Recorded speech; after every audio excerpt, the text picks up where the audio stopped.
deep into the state tournament, and really Region 11's best chance. Although Green Canyon is still alive and will play tomorrow on the one-loss side of the bracket, they won earlier today, knocked Desert Hills out. There's only 2 teams from Region 11 that made it here to Bruce Hurst Field, 6 Region 10 teams, but 4 Region 10 teams remain, 2 at home today in Hurricane and Desert Hills.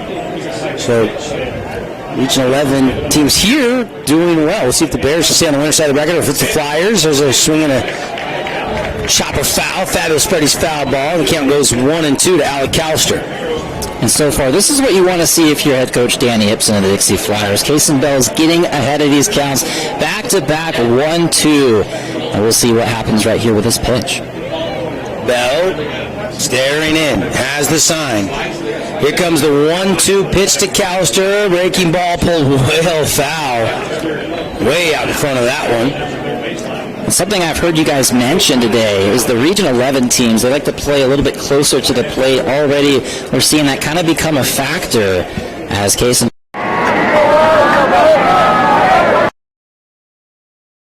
They were really proud to play, more so than some of our local teams do. And maybe that was part of the equation with all the hit batters. Greg Jensen, who's the official scorekeeper, says he thinks we've got 30 hit batters yesterday and today here in the 4A State Baseball Championship. That is a very high number, more than hit batters than walks. Yeah, the ice packs might be sold out at Walmart here in St. George. 2-2 after Bell one-hopped that one in and one away. Bell 8-0 record. And got Callister a Team B auto sales strikeout. He goes down swinging. Right there, working with the inside part of the plate. Did it a couple of times already so far this game. Said, it's working. No need to switch it up, and got the K. Flyers shooting the bow and arrow, celebrating the K. And now 2 down here at the top of the first inning. No score on the We Win Injury Law scoreboard. Bell goes right to work on Hunter Harrow. Got the win yesterday. Only gave up 4 hits to the Snow Canyon Warriors as they won 12-3. First pitch, breaking ball, catches the outside corner for strike 1. Bell ready, high leg kick. The righty delivers downstairs, 1-1 the count. Harrow kind of checked his swing a little bit there. Hunter Harrow ready. Wiggle with the bat. And he'll drive it foul, but it's going to stay right near the bullpen area, but nobody can get to it. Does stay in the field of play, so to speak, as it bounces off the cement barricade out there by the batting cages here at Dixie State University, soon to be Utah Tech. I see a lot of people are already changing their social media accounts for some of the sports teams. It'll go official to Utah Tech July 1. They're starting to rebrand on campus. Got to redo the football stadium and the logos on the Burns Arena floor and all of the signage around campus and on the buildings. The new logo looks cool, though. Absolutely, Devin. I think it's only chin music, and Harrow gets out of the way. I think it's only the baseball team, as far as the Dixie, or now the Utah Tech Athletics, that hasn't changed their name over to Utah Tech. By the way, Dixie State playing on the road against Loyola Marymount tonight. They're in the 3rd inning, no score. And a hot shot by Harrow. Hunter Harrow has the first hit of the game, a 2-out single to left. A nice connection there, just barely getting by the diving Grayson Erickson. Big-time play. Yeah, GJ dove, but that was hit so hard, he just didn't have time to get to it. And here is Ashton Harrow, cleanup hitter, and will be the pitcher today for the Bears. We'll see him on the mound in the bottom of the 1st, but first things first, we'll try to get a little 2-out rally going after Hunter Harrow sharply singled to left. Glad you're with us on 97.7 ESPN Radio here in St. George. Devin Dixon, Jacob Zimmerman with you. Also, glad you're with us on the live stream, KSLSports.com. Feeding it statewide for you, this entire state tournament. The softball will start tomorrow, by the way, over the Canyon Softball Complex here in town. 4 games will start at noon. I know you can watch those on KSLSports.com as well. That first pitch bends in for strike 1, and a swing and a foul into the dirt. Shoots away off the leg of Ashton Harrow, and it's quickly 0-2. And that's got to be frustrating for Harrow coming into this game, knowing it's the biggest game of the season so far, and you start out in your first at-bat with an 0-2. 2 pitches kind of high, up and inside. Bell looks in, looks at the runner. Kind of puts the toe on the first base side of the rubber, drives off, and that one's fought up and out of play. Fabulous Freddy's foul ball. Don't forget those coupon books are on sale at every single Fabulous Freddy's, all their Vegas locations, the store in Sandy, Lehigh, and of course the 2 Southern Utah locations. 30% off any 10-pack of washes through Father's Day. Stock up and save and get a great gift for Dad. Bell, 0-2 pitch again, and another foul off down the first base line, up and out of play. Please return all foul balls to the dugouts. Yeah, if someone's car didn't get hit on that first one, it for sure got hit on that second one. You parked over there? No, I parked behind us. Okay. A little bit to the left, too. Seemed a little nervous there looking at that one. I learned. I parked straight back here in the breezeway at the main entrance one night doing a Roadrunners game. I used to do the Roadrunner games here when the Golden Baseball League was in town. That one missing, ball 1. And you had a nice surprise when you got back to your car? Yep, you could see the stitches in my windshield, and the spider glass shattered the whole front window on the ESPN station vehicle. Nice pitch there, but Ashton Harrell lays off. So the 1-2 pitch coming, and he got him. Caught looking, they tag him out just in case. They do get one hit, leave one on base, but Bell pretty good there on the top of the first. No score on the We Win Injury Law scoreboard. Flyers will send up Anderson, Vest, and G.J. Erickson when we come back here to Bruce Hurst Field.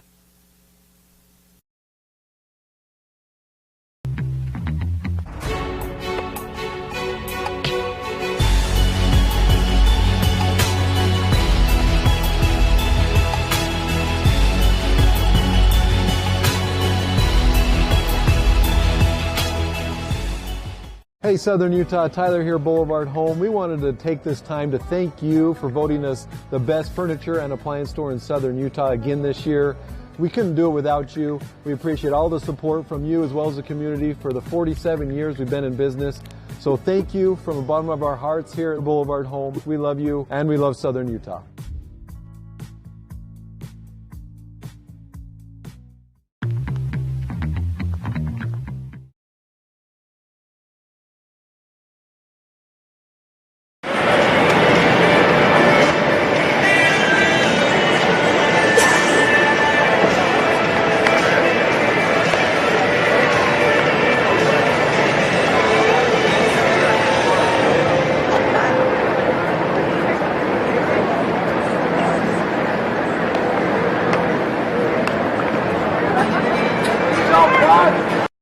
Hasn't lost a game on the bump, taking his warm-up pitches, and pretty good job there by Kason Bell. 2 strikeouts. Got Callister swinging and Ashton Harrell looking.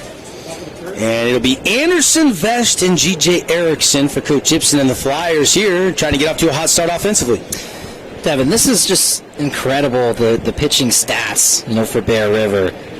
Both the Harrow guys, when you combine their ERAs together, they're just barely over their team's average of 2.25. Incredible. Yeah, that's why a lot of people thought, it's all these Region 10 schools and Bear River when you're talking about the top contenders to win the ship here in the 4A baseball championships. And I think the way they took care of Snow Canyon yesterday, the way Hunter Harrow pitched, people will be looking at Ashton Harrow saying, can he duplicate that performance against this Dixie offense that, again, as a team, swings it? The team batting average 345, but the Bears 355. So both these teams got some good pitching to complement some talented hitters. Shea Anderson is the speedster. He's the table setter for the Flyers. Always a threat to hit a triple. Turn a double into a triple pretty quick. Anderson, 338 batting average. Has 3 doubles, 4 triples. No home runs this year. Has a chance, if he went down the line, he could almost, with his speed, get one of those inside the parkers, but it hasn't happened yet. First pitch swinging, fouls it straight back. Especially here at Bruce Hurst. I don't know if it's just our angle, Devin, or the view, but this field almost just looks a little bit bigger than the ones they play on high school. Oh, there's a lot more foul territory for sure. Pop up down the third base line, twisting into foul territory, giving chase, and it's Hunter Smoot from short that makes the play for out number 1. And that was pretty impressive. That was right where the shade kind of ended, so that one was definitely in the sun. A lot of those guys out there, they don't wear sunglasses. I don't know how on earth they catch those balls in the sun. Here's Boston Vest, the sophomore, doing Vest-like things like Cooper, his big brother, did. He's now starring at BYU, although injury shut him down this year. He'll be back next year for the Cougars, but that grand slam, the 10-run Hurricane yesterday, he's hitting 375. He's got 9 doubles, 3 home runs this season. First pitch in for a called strike from Harrow. Yeah, and Vest is second on the team as well in hits with 30, not to mention 20 RBIs. Pitch number 2 in the sequence to Boston. It's high, ball 1. 1-1 the count. Sun still out there, for left fielder, even Hunter Smoot, the shortstop, the center fielder, kind of right in your eyes. Shade is kind of helping your first base, the pitcher, and the third baseman. It'll get better as the shadows are definitely sprawling out onto the field.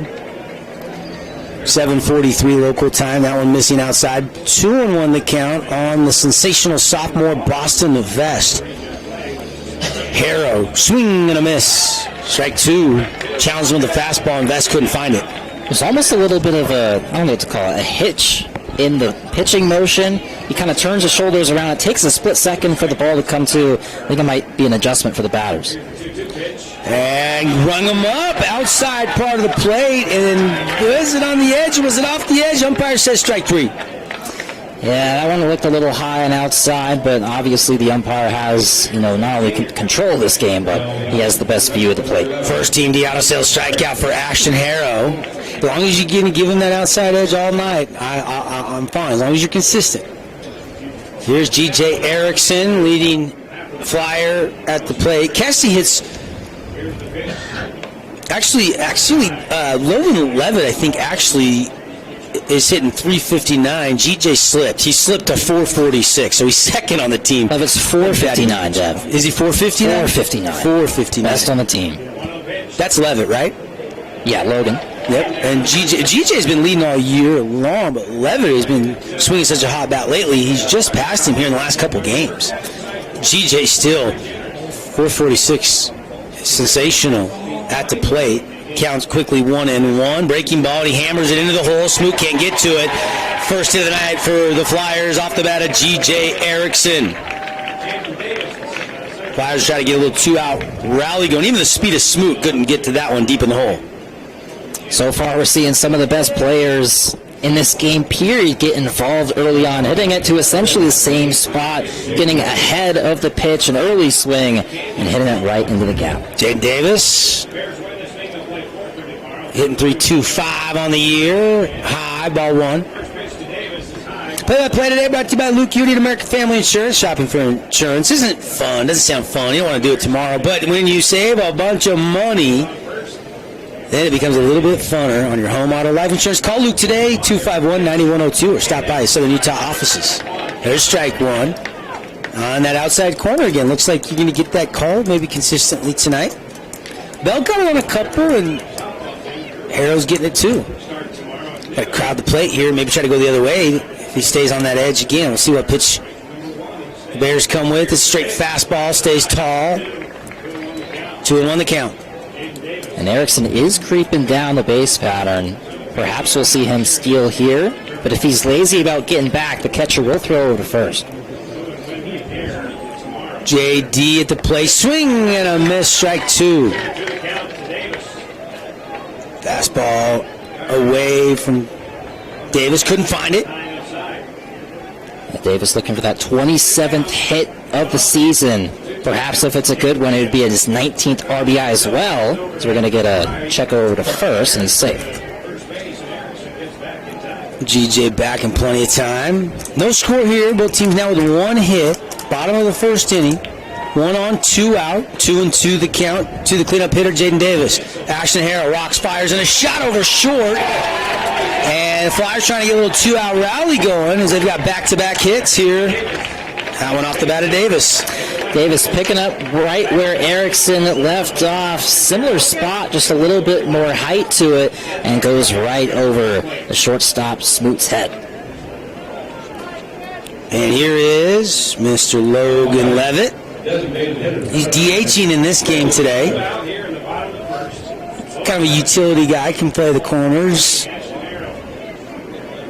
But again, just absolutely swinging it.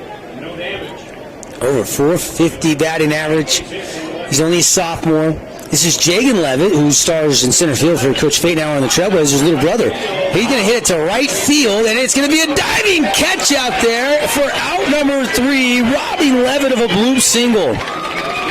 What a play out there, laying out head first. And you know, Devin, that kind of reminded me of Jagan Levitt's SportsCenter top 10 play. Yeah, Easton Potter right there lays out, dives, and makes the play. We've played 1 inning and no score on the We Win Injury Loss scoreboard. Flyers get 2 hits, no runs, nobody left. Well, 1 stranded on base, and no errors in that inning. We go to the top of 2 when we come back to the 4A State Baseball Championships on 97.7 ESPN and KSLSports.com, the live stream.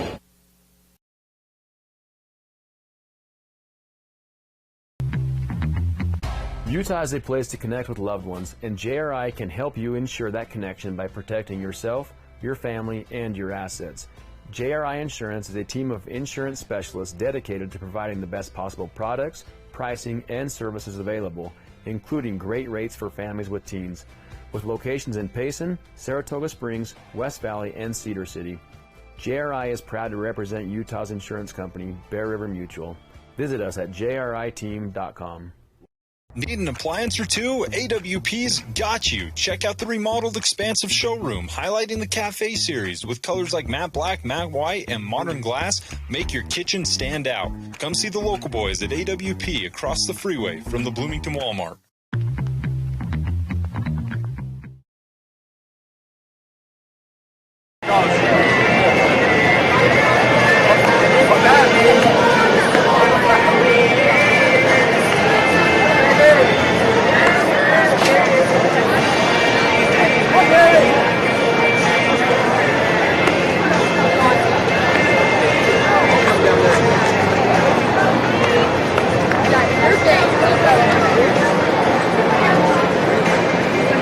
Pest Control 60 for Schools, it's back. $60 for every Region 10 victory all year long as they celebrate 60 years in business. Look for the red trucks around town and call them and get your first 4 sprays for just $60. 673-9172. As always, we'll be looking to hand out some awards during the game. Our Ernie's 2 Sinclair Station Player of the Game, Ernie's 2, location St. George, Hurricane, Cedar, and Beaver. And as always, we've been doing this for like 10 years. Our Appliance Wholesalers Plus Playmaker Play of the Game. What's the biggest play of the game? We'll name it in our Johnson Pediatric Dentistry post-game show once we wrap this thing up. But still early going, no score. Bell, first pitch, strike. Nice job there, Bell.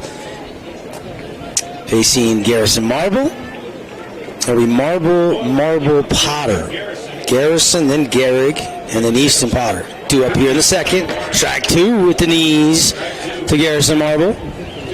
Yeah, Garrison, .472 batting average. That's the best in this game, period. 34 hits, 32 RBIs, almost double-digit doubles with 9. Yeah, that one in the dirt ball 1. Did he check his swing? Yes, says Kevin Howard.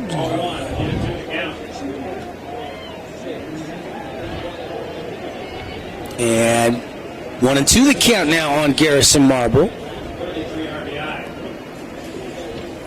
Bell trying to paint the outside corner. Ooh, that didn't miss by much, but ball 2, says the home plate umpire.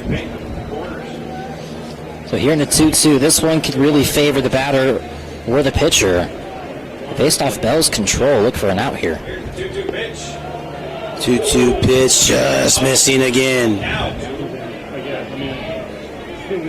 Those could be tough for a pitcher. You kind of want to squeeze the edge of that corner or maybe put it outside, try to bait him into a swing. Here's a payoff pitch, swing and a miss. Another K to put on the board for Kason Bell. It's his 3rd strikeout of the game already, and he's only faced 5 batters. Whew. Another Team D auto sales strikeout. Team D, our strikeout sponsor all season long. Don't strike out on your next car deal. Go to 488 East St. George Boulevard or check out their selection, teamdautosales.com. They won't be beat on price. Kason Bell, the junior. Devin, I don't even know if he thought he would start this good to this one. He's been great all year. 8-0. ERA right around 2. And starting off, Garrett Marble with a strike. I mean, he's just peppering the zone right now. Yeah, Garrett Marble, the sophomore, 3.17 average. Then that one nibbled on the outside corner, but just off the K zone. 20 hits, 18 ribbies, 14 runs. And with a name like Garrett, you got to be a baller, right? By the way, update, since we're at Dixie State, baseball team just took the 2-0 lead on the road at Loyal Marymount in the top of the 4th inning, I believe it is. That's a winnable game for sure for the Trailblazers. They did it in the top of the 3rd inning, got a couple of runs. Good for Coach Fate and the boys. Case and Bell, 1-2, pitch coming, outside, 2-2. Yeah, I think on that one he wanted to just kiss the outside corner, perhaps just outside the zone. That one a little off, and you're not going to have anybody swing after that. Breaking ball, he stays back on it. Garrett Marble gives it a ride. Davis though tracks it down and makes the out. Into the alleyway in right center field, and Davis had a beat on it. And that's 2 down here in the top of the 2nd inning. Good job using the wheels out there by Davis. Oh, yeah. How about the speed from your center fielder? Number 8, getting after it, immediately had to run back into the left. And the cap popped off at the last second before the ball reached his mitt. Sometimes that can be a little distracting, but showed the poise and was able to scoop that in. Easton Potter steps in, 2 outs, 324 batting average on the season for the Bears slugger. Breaking ball over his head, ball 1. Yeah, we would have seen another hit by batter, though. Hit by pitch. And that's a foul. That was Freddie's foul ball.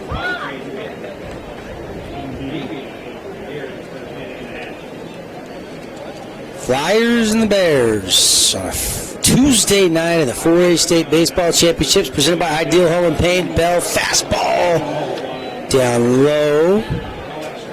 1-2 or 2-2. Potter has 20 games played, not at the full 25 we've seen, or 20 plus, but Bell got him. Oh, we got a foul tip into the dirt. Just staying alive was Potter. Go ahead, Jacob. What was that? Those can be tough to see. Those tips, hard to see from our angle. We are in the press box tonight. Shadows now stretching a little deeper onto the field. And Bell's trying to paint the edge, framed up nicely behind the dish there, but didn't get that call as Ridge Erickson is the catcher. I was going to say, Reg is doing a great job of moving that glove right where he needs to. And a swing and a drive, twisting, but foul. Hit that one hard, but 6-7 feet foul. It looked like, I would have said some wind, but trees are all standing still here in St. George. That one just kept hooking and hooking. Went foul of the third baseline. Full count here between Potter and Bell. Nice little battle going. Bell. Tall righty of the Flyers. Rocks fire. Swing and a miss. Strikeout number 4. Down goes Potter. That'll end the inning. No runs, no hits. They put him down 1, 2, 3. And middle of the 2nd. No score on the We Win Injury Law scoreboard between the Flyers and the Bears here on 97.7 ESPN and KSLSports.com. Tony Bolonovich here with another reason not to eat the Jimmy's Johns. These tryhards fresh bake their bread all day. Enough with the fresh baked nonsense. Stevie. You're dead to me! Jimmy John's, the sandwich of sandwiches. Camping World St. George is your #1 dealer in southern Utah. Get your adventure started in the retail store with all your camping accessories. Find the largest selection of travel trailers and fifth wheels and motor coaches. Why in the world would you go anywhere else than Camping World St. George? This is Parker. This is Jason with Team D Auto Sales. Supporting local sports for over 20 years. That's 2 decades. Come to Team D Auto Sales at 488 East St. George Boulevard. Or TeamDAutoSales.com. Yeah! Team D, Team D. Back here and play catch. He says,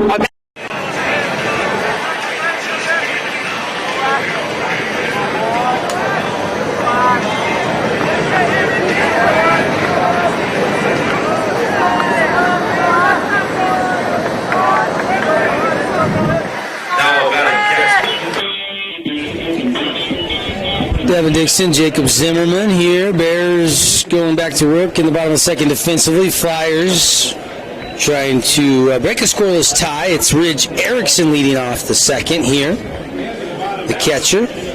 And then it'll be Dane Thorpe and Blake Watson. And quickly 2-0. Is that pitch outside?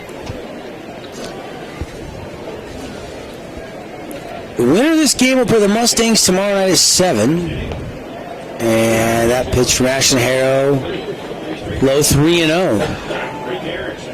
Early in the game, to give a green light here to a guy like Ridge Erickson, or do you have him take one, make Harrow throw a strike here? Looked like he wanted to go, but checked the swing, and it is a strike. As Ashton Harrow throws it right down Broadway, 3-1. Damn, we were all shocked to see the Mustangs' margin of victory today. And a shot right back up the middle, and center fielder pulls up.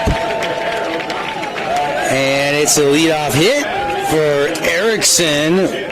It looked like maybe he was going to charge it for a second and then decided better of it. That's always a tough play for the center fielder. Harrow was coming down. I think initially he maybe wanted to lay out for it like his teammate just did. But at the last second he was like, nah, I can't let this one get by me. I'm just going to hold up real quick, catch it off the bounce. Yeah, Hunter Harrow is out there in center field. And, you know, if you do Superman and dive and you don't make the play, you'll go all the way to the wall. And, Ridge could have been standing on third. Or got all the way home. Yep, instead, limits it to a single. And here's Thorpe. Thorpe this year just hitting .279. That's like 2 home runs, 3 triples, and 3 doubles to his credit to go along with 16 ribeyes. Snap throw to first. 279 wouldn't be too bad, but when you're playing the Flyers, you have all these other guys who are showing out with the bats. It doesn't look as good, but he's out there for his first base potential. We do have an InfoWest speed-up runner. It's Acuna in to run for the catcher, Erickson. Acuna is an arm that we could see pitch maybe later in the state tournament. Senior hasn't played a ton, but they could use him as a pitcher. But if everything stays in line, Bartholomew only threw 60 pitches in 6 innings, so averaging 10 pitches an inning yesterday, so he only has to sit 2 days rest. Actually, 1 day rest, because it was between and a throw down to second. Acuna was going, and they got him. Beautiful throw from behind the dish by the catcher, Garrison Marble, and they hosed him. Wow, that looked like a really good leadoff there, but with a throw right on the money, he got it just a couple inches to the right of the bag, really down low towards the dirt. You don't get any better than that. Cue the Jane's Addiction, Ben Costillan. So 2-1 the count, and the leadoff single has been erased. And that pitch called for a strike. I don't think Thorpe thought it was a strike. He thought it was outside, but the umpire said nope. And so you're going to see Ashton Harrow try that corner again, but this time it's in the dirt. And the count rolls to full. No score. Flyers already have 3 hits, but they just had that leadoff hit erased on the stolen base. Swing and a miss, got him. That is K number 2 for Ashton Harrow as he gets Dane Thorpe. There was probably a little bit more pressure on Thorpe to try to get a base hit there after the pickoff on the stolen base attempt. That went a little high and inside. Who knows if it would have been called a strike? Umpires kind of been calling that a strike, but couldn't connect on it regardless. Here's Blake Watson, 328 hitter. 8 doubles, 2 triples, 1 home run to his credit this year. Watson does have 22 hits and 22 RBIs on the season. There's that delayed leg kick. He kind of double clutches it, which does make it hard timing-wise for the Flyers batters. Yeah, that's the first thing I noticed. Yeah, you called it a hitch, but it's almost like a double leg kick. He'll raise it, but he doesn't do it every time. It looks to me it's like with the elbow, like it comes around and then he flicks it real back real fast and it comes forward. That's incredible. 1-2 the count to Watson. Outside, 2-2. Tonight's game and run scored brought to you by Red Rock Real Estate. What's your home worth? Get your free market analysis on what your home could sell for with the hot real estate market in Southern Utah. Go to redrockrealestate.com. And got him, but they got to throw it down because they got away from the catcher, but they throw it to first in time for out number 3. That is the third K for Ashton Harrell. We are off to a strikeout clinic here in the first 2 innings at Bruce Hurstfield. They get a hit, but it's erased by the stolen base, and back-to-back Ks through 2 innings of baseball. It's scoreless between the Flyers and the Bears on the We Win scoreboard. We'll be right back.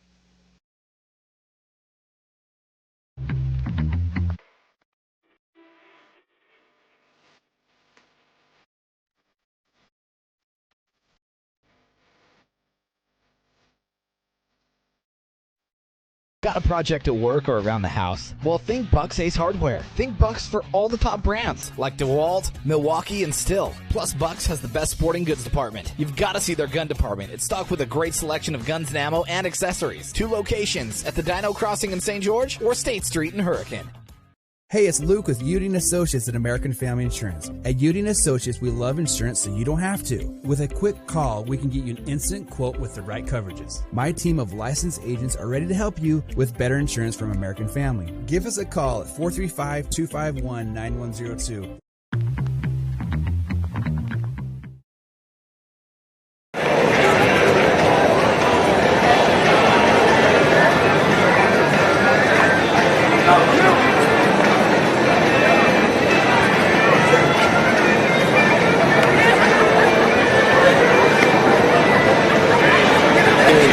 Field. Utah Tech Trailblazers, the new name, new branding on campus starting this summer.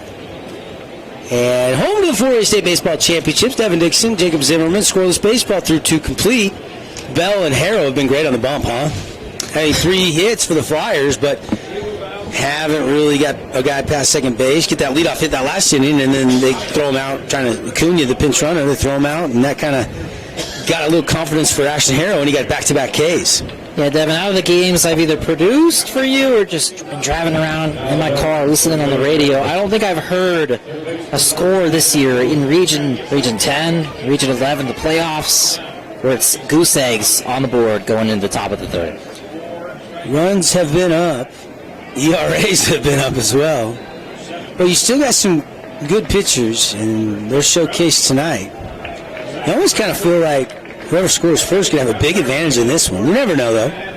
Long way to go. And one of my Camping World keys of the game was Dixie needed to win the first 2 innings. They haven't done it yet, and I think that kind of favors Bear River. Yeah, but they have out-hit them, so if you're looking even beyond the score, there's that. Then you could turn that around and say, well, they've got all these hits, but they haven't been able to capitalize. It's only a matter of time before the Bears, get hits, and maybe they capitalize off of those. But these 2 pitchers, again, both guys have been flamethrowers. Strikeout by Bell. They got to tag the runner, and they do. And that is out number 1. And that is the 5th Team D Auto Sales strikeout for Kason Bell. Holy cow, Devin. If I fall asleep for even, 1 full minute on this scorecard, I'm going to miss a strikeout. 5 already. 4 swinging, 1 looking. The K meter is on for Kason Bell. Ashton Harrow, he's got 3 of his own. Bell well on his way to double-digit Ks tonight if this trend continues. First pitch just must have been low, ball 1. So Talon Marble, the sophomore, talked about the seniors and the sophomores. If the sophomores step up, that's big time.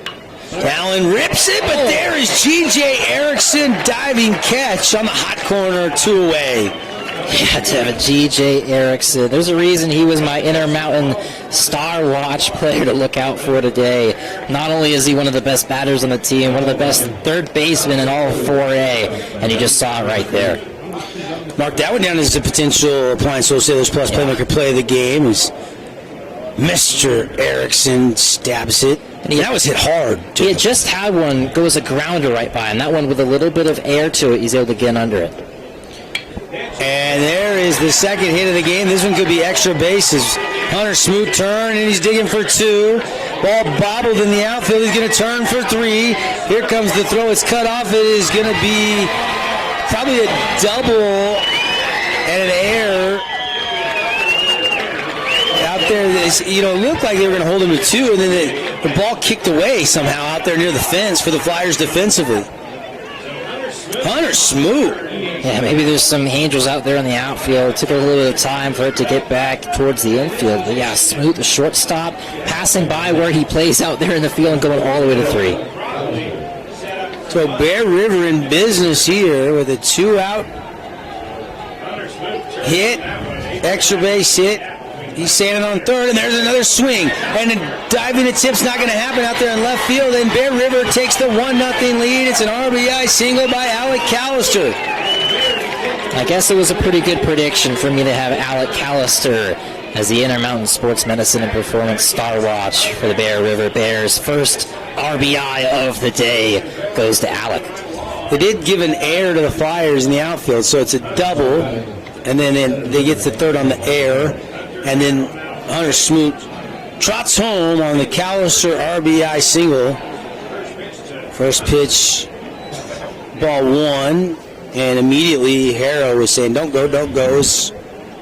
Ridge Erickson kind of kept it right there in front of him in the dirt. And Hunter did have the first hit of this game. The center fielder got the single over towards that third base line. Snap throw over to first. Callister back in time. I'm not a huge fan of the checks over to first repeatedly. When 99% of the time it's safe, but you kind of got to do it as a mental strategy and whatever works.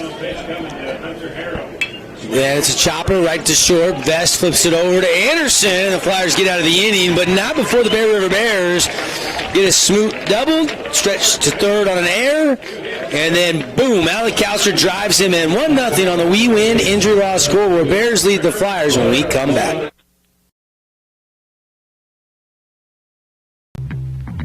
Ernie's 2 Sinclair stations want to wish Region 10 athletes the best of luck this season. And stay tuned for the Ernie's Player of the Game. Don't forget to grab an Ernie's reward card that allows you to save on fuel and earn points for every dollar spent in store. Get your card today. Ernie's, St. George, Hurricane, Cedar, and Beaver.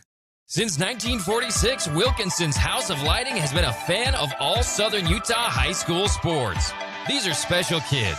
Help us celebrate these young men and women and all the student athletes by getting out to the games and cheering them on. From Wilkinson's House of Lighting.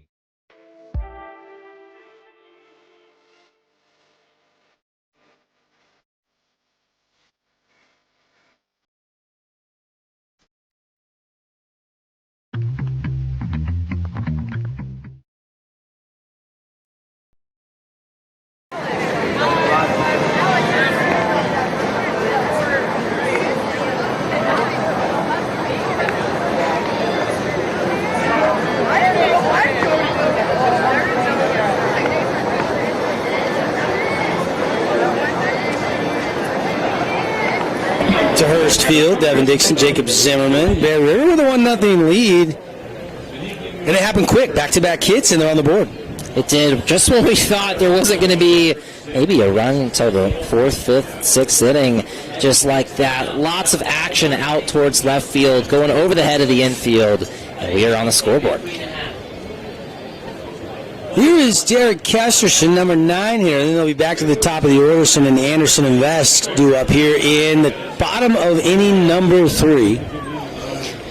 Tonight's game brought to you by our friends at Hurst Ace Hardware. Check out their hot buys every month. A variety of products at prices that please. First pitch swinging by Kesterson, popped up into center field, and Harrell ranges over and makes the play.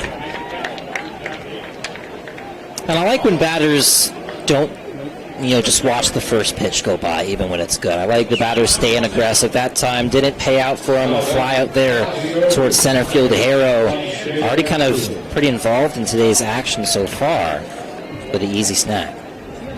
Still almost triple digits today in St. George. The sun is starting to slip behind the West Hills, so it's cooling off a little bit.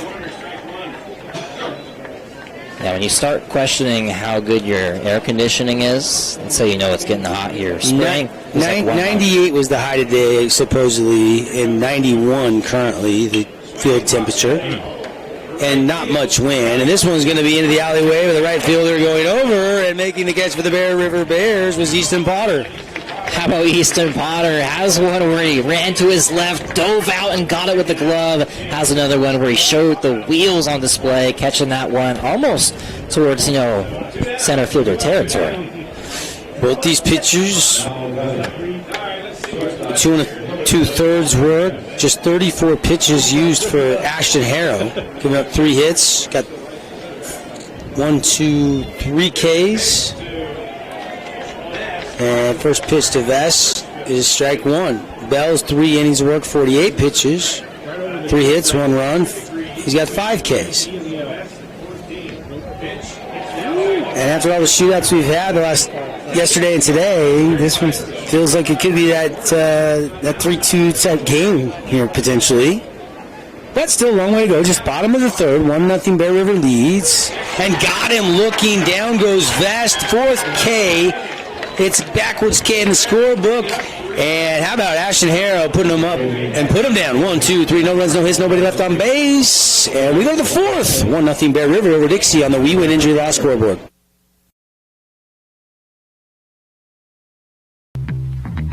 Fabulous Freddy's is the locals' choice for a full-service car wash. It's fast. Have your car washed in just 20 minutes or less. Fabulous Freddy's always keeps it clean inside and out with 2 Southern Utah locations as well as in Vegas, Lehigh, and Sandy. You've been eating the delicious sandwiches from Jimmy's John's? They got summer wraps. They're new. This one's chicken Caesar. Got croutons too, boss. Freaking Jimmy's John's! New summer wraps. Get them before they're gone. Sky Mountain Golf Course is in great shape this spring. Sharpen your game with the Springtime Radio Golf Special. 18 holes, cart, range balls, and lunch, all for just $69. As always, don't forget to bring your camera. That's only at Sky Mountain Golf Course. 435-635-7888.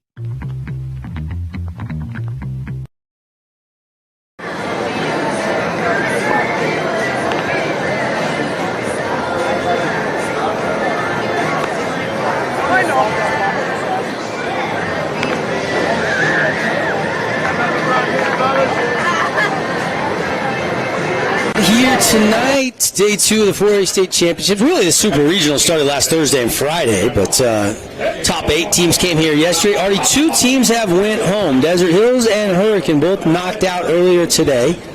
Snow Canyon, Pineview, Green Canyon all have 1 loss, and the loser of this game will have a loss. Crimson and the winner of this game will be the only 2 without a loss left, if you're looking at the bracket. Of course, softball starts tomorrow at noon. All 4 matchups at noon over at the Canyon Softball Complex. Here are your matchups for softball. And KSLSports.com will have all of them.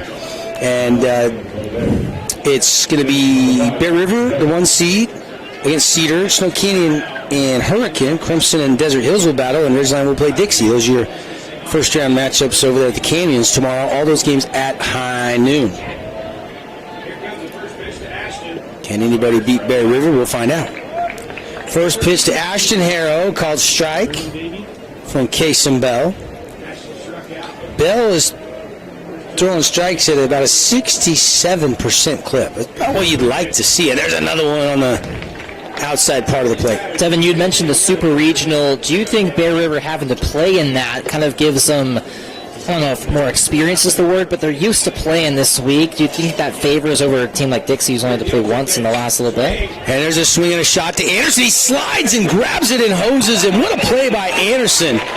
You're starting the debate of rest versus rust a little bit, right? Yeah. You know, you had teams like Dixie, Pineview, Crimson all had buys. Pineview was the only team that I really think maybe was a little rusty, but I talked to Coach McClellan. He said, hey, we inter-squad scrimmaged. We had our alumni game. We scrimmaged again. He didn't feel like they were rusty at all. It depends on who you talk to. Some teams like to continue to play right into it, and some like a little bit of rest for their pitching. There's a curveball from Bell for strike 1 to Marble. What a play by Shea Anderson a second ago. Absolutely. We see his speed out there on the football field. He's got it on a baseball field, too. And a line shot, and this gets past first base into right field. And Marble's going to put the brakes on. Thorpe tried to glove it, but it was hit too high. And that's a tough one. 95% of the balls you see hit the infield, first base, He's used to kind of going to the bag, watching it go by to his right. That one came towards his left. Had to get the glove out in an unfamiliar spot, just inches away from the snag. Here's Garrett Marble.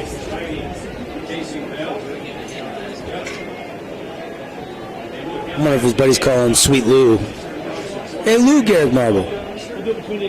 Sophomore, swing and a miss, strike one. He lined out to center in his first ABs, 0 for 1 in the night.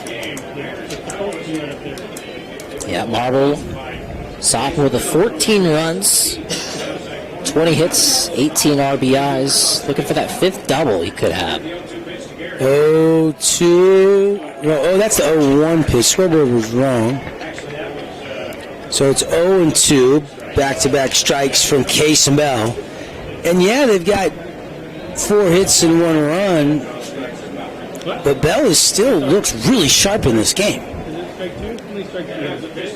And that one going to get away from Ridge, and Marble will get down to second. And Devin, you just jinxed it right there. That was the first pitch we've seen from Case and Bell get past his catcher right after you made that comment.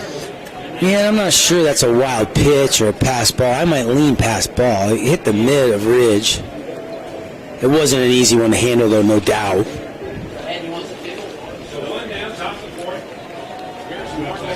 1 run on 4 hits for the Bears. No runs on 3 hits. 1 error for the Flyers. And bring them up. Another Team D strikeout. Down goes Marble. Looking another backwards K. Strikeout number 6 for Case and Bell. And here is Easton Potter. And that's tough if you're Garrick Marble. You've seen some called in questionable spots. Umpires calling it pretty consistently, though, on the inside part of the plate. Can't look at that one. There's Marble out there at second with 2 down. Bell, fastball low, ball 1.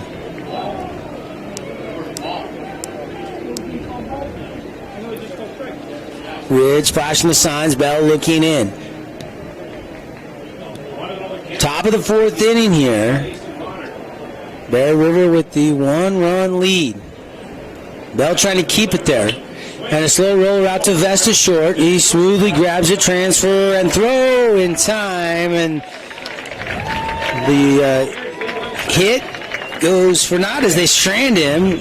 No runs on 1 hit, no errors there. They do strand him, but 1-0 Bears. We head to the middle of the 4th when we come back here on ESPN Radio, KSLSports.com from the 4A State Baseball Championships.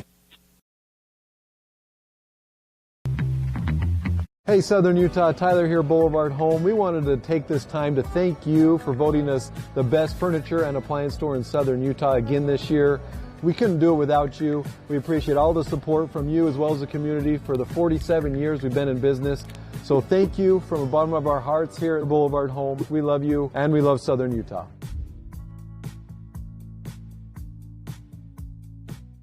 Ace is the place with a helpful heart. See Hearst first this month for great deals on red hot buys at Hearst Ace Hardware. Make sure and get an Ace Rewards card for savings around the house, the yard, or the job site. Stop by Hearst General Store Ace Hardware, conveniently located in the heart of downtown Cedar City and St. George. These are special kids. Help us celebrate these young.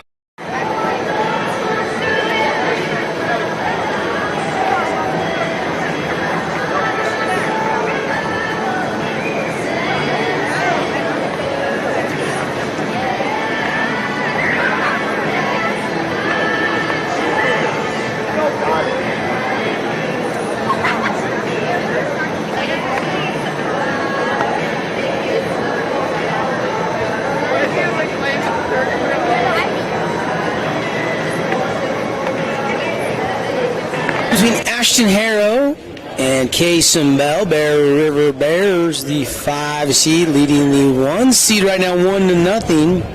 We fire up the bottom of the 4th inning. Play-by-play tonight brought to you by Anodyne Pain and Wellness. Stop living in pain. Take a medication to mask the pain. Anodyne Pain and Wellness, here to help. Get out of pain today by calling 435-773-7790. Appreciate Finley Subaru, all-star lineup on the savings side of the freeway. And Eaglegate Title, local leaders in the title business. Visit EaglegateTitle.com. Need some help closing through title and escrow. Maybe you're doing for sale by owner. McCray and the team will be happy to help you fast, efficiently, and they'll get it done right the first time.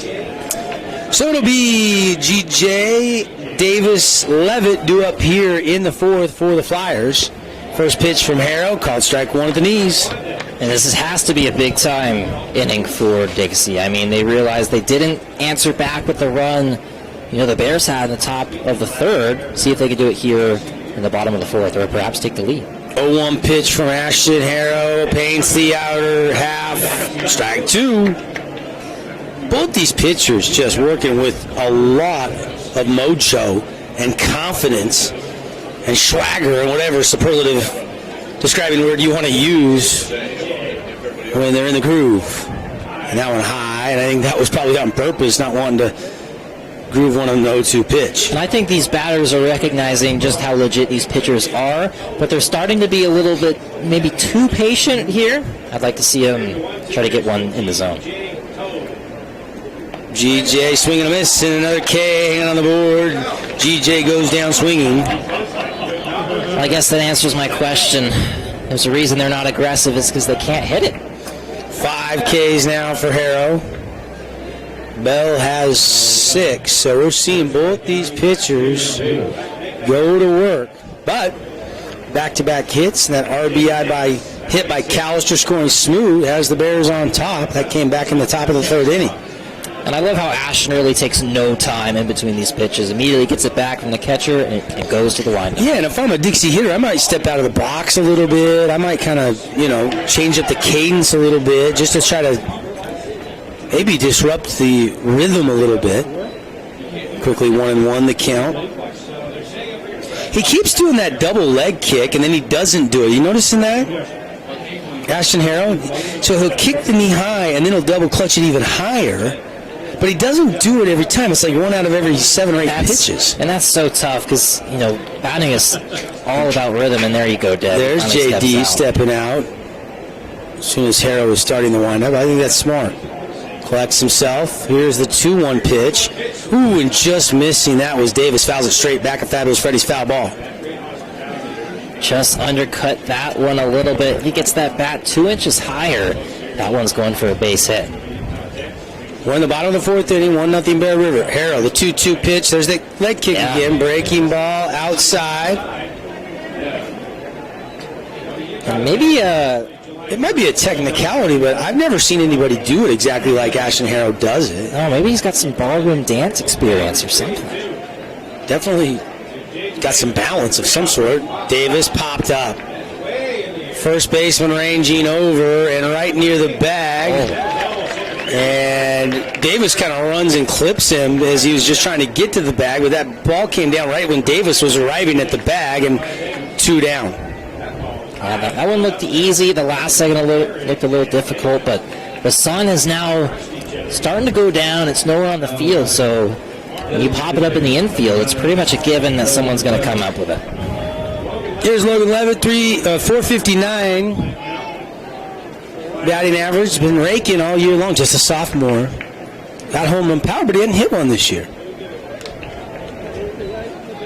Flyers have got 10 as a team. What did you say, the Bears had 3 as a team or something like that?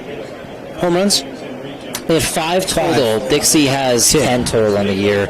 Levitt had 2 hits, 2 runs, and 2 RBIs in the last game. Levitt, high bounce, handled it second, and the 4-3 put out. And again, Ashton Harrow puts the Flyers down, 3 up, 3 down, no runs, no hits, nobody left on base.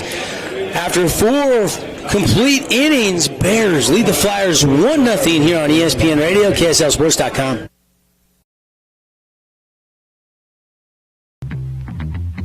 Utah is a place to connect with loved ones, and JRI can help you ensure that connection by protecting yourself, your family, and your assets. JRI Insurance is a team of insurance specialists dedicated to providing the best possible products, pricing, and services available, including great rates for families with teens. With locations in Payson, Saratoga Springs, West Valley, and Cedar City, JRI is proud to represent Utah's insurance company, Bear River Mutual. Visit us at jriteam.com.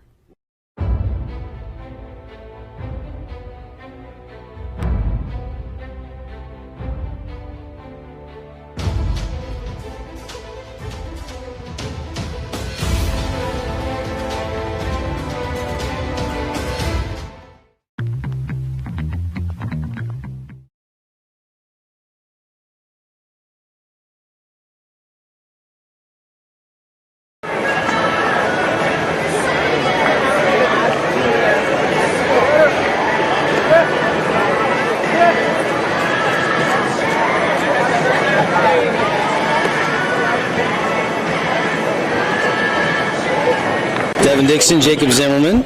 Privilege and honor to bring you the 4A State Baseball Championships on a Tuesday. Again, if you're just tuning in on the Watch KSL app, KSLSports.com, or tuning in on your way home from work on 97.7 ESPN here locally in St. George. Snow Canyon, defending champ, stays alive. The 10-run rule hurricane in the 11 o'clock game this morning. Green Canyon knocked Desert Hills out 12-4, 8-run win. So the Wolves advance through the one-loss bracket this morning after they lost to Crimson yesterday.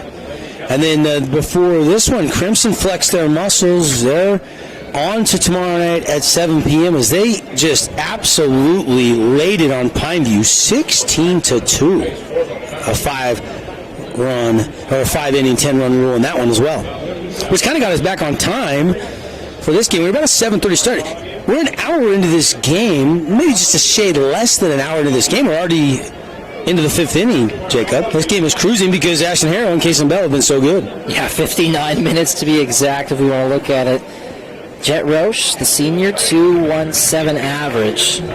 23 games, 69 at-bats. In those at-bats, 15 hits, 11 runs, 14 ribeyes. By the way, Dixie State Baseball up 6-0, top of 5 at Loyola Marymount tonight. And a pop-up by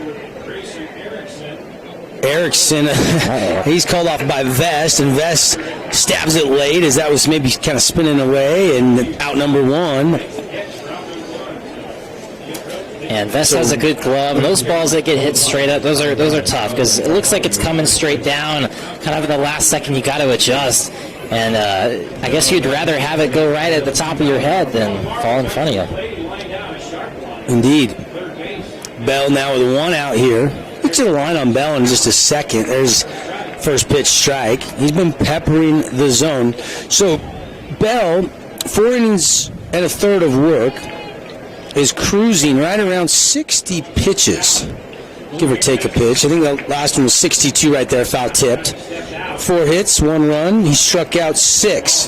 Harrow threw 4, 50 pitches, 3 hit, scoreless baseball. He struck out 5. I'm kind of surprised to see Kason Bell already at 60 pitches. This one's been moving fast. Throwing 70% of his pitches for strikes. He's just peppering the zone. And it got another K. Strikeout number 7, brought to you by Team D Auto Sales. Bell gets Talon Marble on that outside edge, and the home plate umpire has been giving that pitch all night long. Yeah, I think the umpire, his kind of zone, maybe looks a little bit more like a rectangle. Haven't seen too many, strikes called too low or too high, but the ones on either side of the plate, if any part of that ball, even the stitch, Devin, if it crosses any part of that plate, he's calling it. Back in the top of the order, and Hunter Smoot, the shortstop, takes ball 1.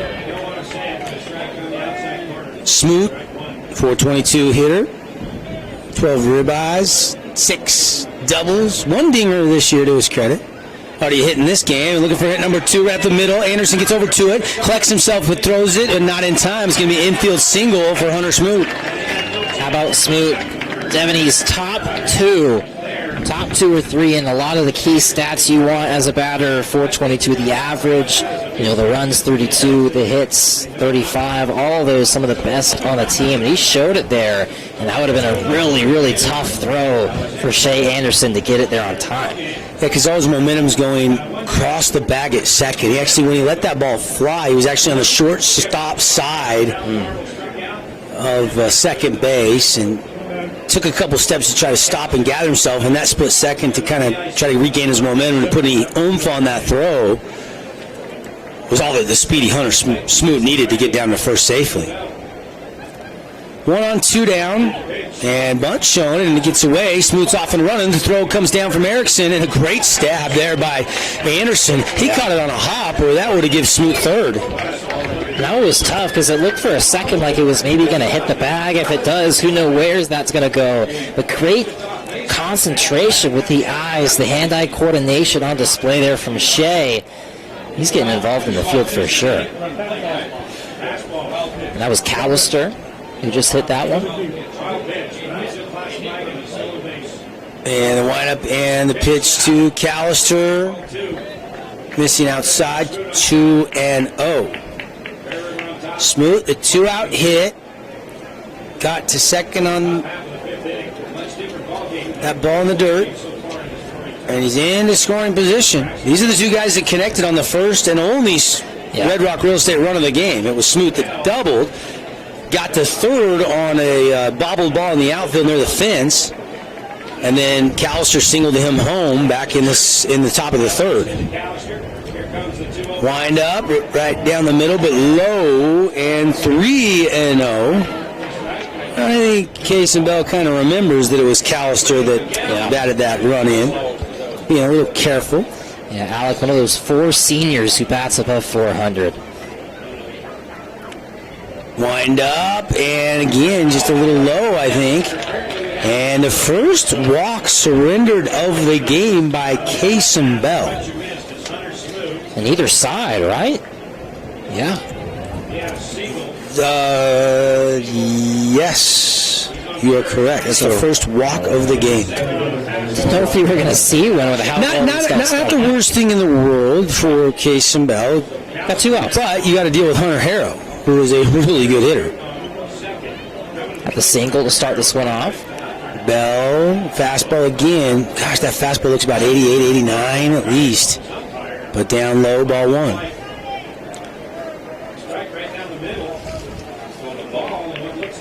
Case, and depending on how Bell, 2.09 ERA coming into this game tonight. And a chopper down the line, but just foul. Ooh, that could have been extra bases. Bell has not lost. 8-0, 9 appearances. He's had 4 complete games, 1 shutout. Bell's, before tonight, over 50 innings pitched. He only given up 13 walks to 62 Ks, and you can see the strikeout to walk ratio really good tonight again. And opponents have struggled hitting just 200 off of him on the season. Bell, 7 Ks, 1 walk tonight. 1-1 pitch. Breaking ball, catches the corner. 1-2. That one dropped at the last second there. So Hunter Harrow did not see that one coming and is already down in the count 1-2 with 2 outs. We'll need a clutch hit here. Bell. Fastball shot right to Vest. He'll flip it over to Anderson, and that'll do it for the 5th. Top half of the 5th. No runs on 1 hit. They do leave 1 on base, and we go to the bottom of the 5th inning. Bear River Bears with the 1-0 lead over the Dixie Flyers here from the 4A State Baseball Championships on the We Win Injury Law scoreboard. Hey, time out. I've got a loan for you. Scott Gibson here with Intercap Lending. Put me in the finance game to work for you. No matter what you're looking for, to build, buy, or refinance, I can help. So don't drop the ball and let me, with my 25 years experience, go to work for you. 435-619-8080. Right now is the time to improve and get ready for the upcoming basketball season. And the best facility with brand new floors and top-notch training is at Nets on Fire inside the Be More Complex. Get small group training with elite coaches. It's time to improve your game. Just visit netsonfire.org. Get Floored is excited to partner with Region 10 Football. Being a local company, they love local sports. Are you looking to remodel your home? Well, it's a great time. If you're looking to upgrade or update your home, it's time to get floored. Visit getflooredsouthernutah.com for a free quote.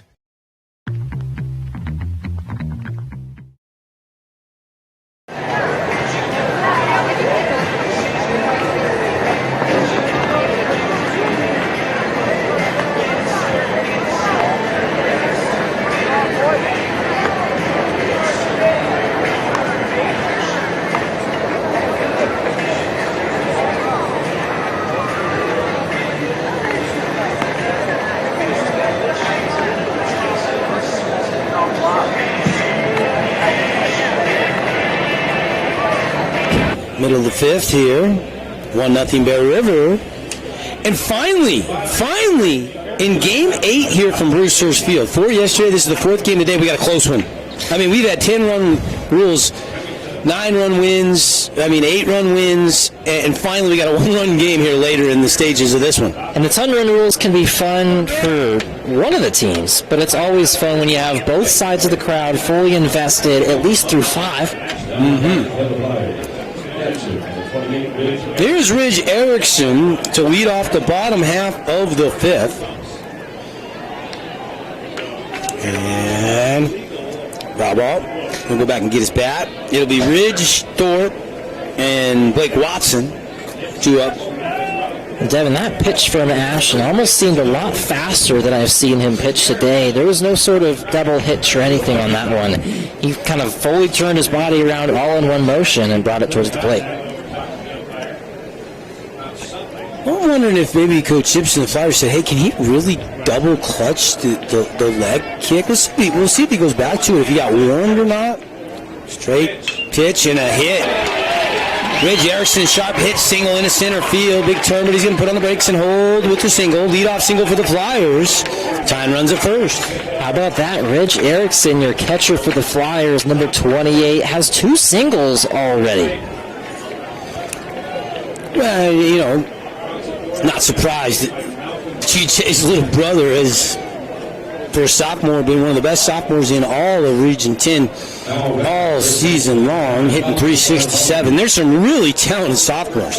Guys like Trey Evans at Crimson, saw him absolutely raking in the earlier game. There's hardly any juniors on either one of these lineups. It's all seniors and sophomores. Snap throw to first, and Ridge back in time. Did they pinch run for the aim for a speed-up runner? I believe they usually do. They did. And it's usually Acuna. Danny Cunha in the pinch run. InfoWest, Internet people, free gas cards, a new internet service. Get all the details at InfoWest.com or give them a call. Take advantage. Deal's only good through the end of May. So this is Malcolm Bartholomew, who is pinch hitting for Thorpe. Maybe to bunt? He's a .367 hitter. Obviously got the win yesterday on the mound. Yeah. We've seen him pinch hit before. Coach Simpson has used him on occasion. This is not a new thing. And he bunts it. And they're going to take the out at first. At first, Ashton Harrell looked at second, but decided, I'm just going to take the sure out. So sack bunt laid down, and Malcolm Bartholomew has done his job. I think that's more valuable than you think. It's kind of rare to find a pitcher who can really do it both, and you kind of have him come in, doesn't really need to do much at all. Well, with the re-entry, I mean, Thorpe can come back in and hit next inning if Coach Simpson wants to. Here's Blake Watson. Runner in scoring position for the Flyers. And Watson with a .328 average and 67 at-bats. Outside, ball 1 to Watson. Devin, get this. Watson is actually second on the team in 2-baggers with 8, just behind 9 from Boston Vest. Here's the pitch, and it's pushed in to foul territory. It's going to get out of play into the bullpen area in the batting cages on the Trailblazers side. The interesting thing is the Flyers are the home team, but they're not in the home dugout, so to speak, where the Blazers would be if they were playing a home game. And I noticed that yesterday, too. Spokane was a home team, but I think whoever shows up grabs a dugout, and who cares? Yeah. What matters is you're the home team, you got a dugout, and you're hitting the bottom of the inning, and you get the last ABs. Of course, the high seeds are getting home preferential, and then once we get to the best of 3 series in the weekend, they'll probably get 2-1 as far as who the home team is. Game 1 would be the higher seed. And it's a good thing Dixie's the 1 seed anyway, because it would feel really weird for them to be in the away team. I mean, when their school's just right down the block. Yep, closest school here to campus, no question. Just a half mile down the road. If that. Outside on a 1-2 pitch. So 2-2 now to Blake Watson. Ashton Harrell looks in.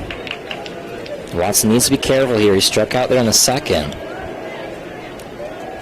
Pitch and a line shot, and this is going to be caught, and then it ricochets off the leg, and it's going to score a run, and we are tied 1-1 in the 5th.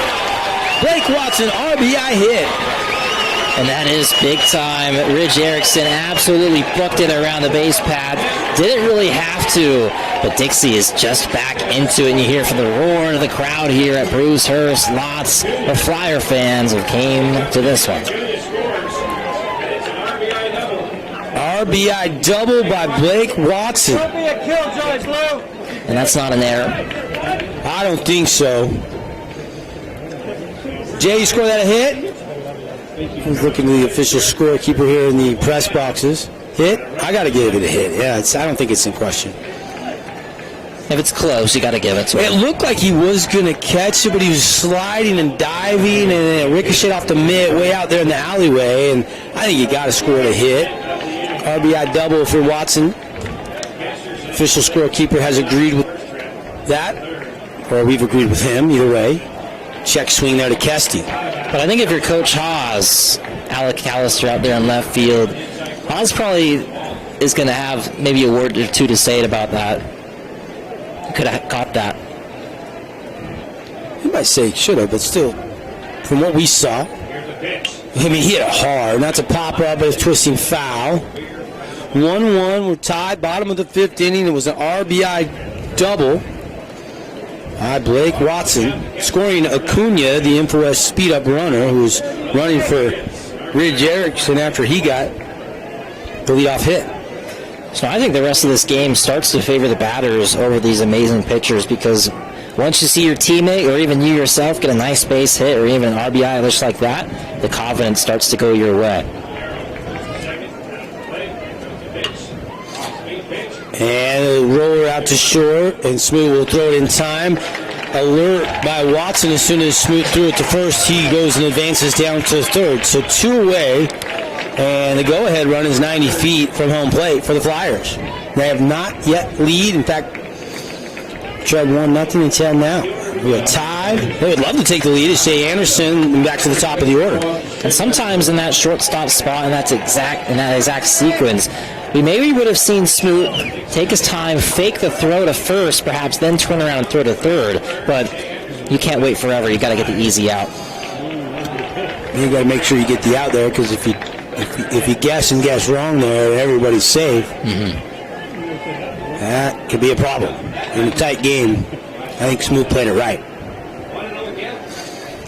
First pitch of ball, swing and a miss. Count evens up quickly at 1-1. So Shea Anderson had a pop out towards left, fly out towards right center. Still looking for that first hit. Will he get it now? And that pitch high, 2-1.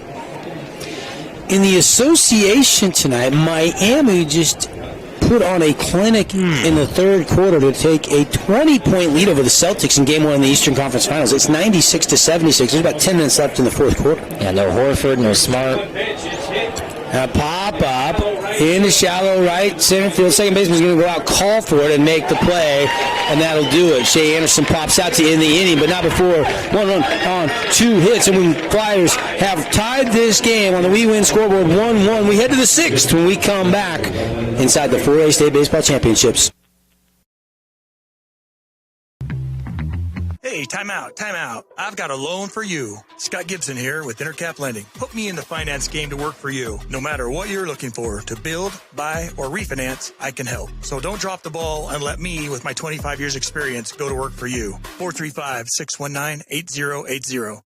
Right now is the time to improve and get ready for the upcoming basketball season. And the best facility with brand new floors and top-notch training is at Nets on Fire inside the Be More Complex. Get small group training with elite coaches. It's time to improve your game. Just visit netsonfire.org. Get Floored is excited to partner with Region 10 Football. Being a local company, they love local sports. Are you looking to remodel your home? Well, it's a great time. If you're looking to upgrade or update your home, it's time to get floored. Visit getflooredsouthernutah.com for a free quote.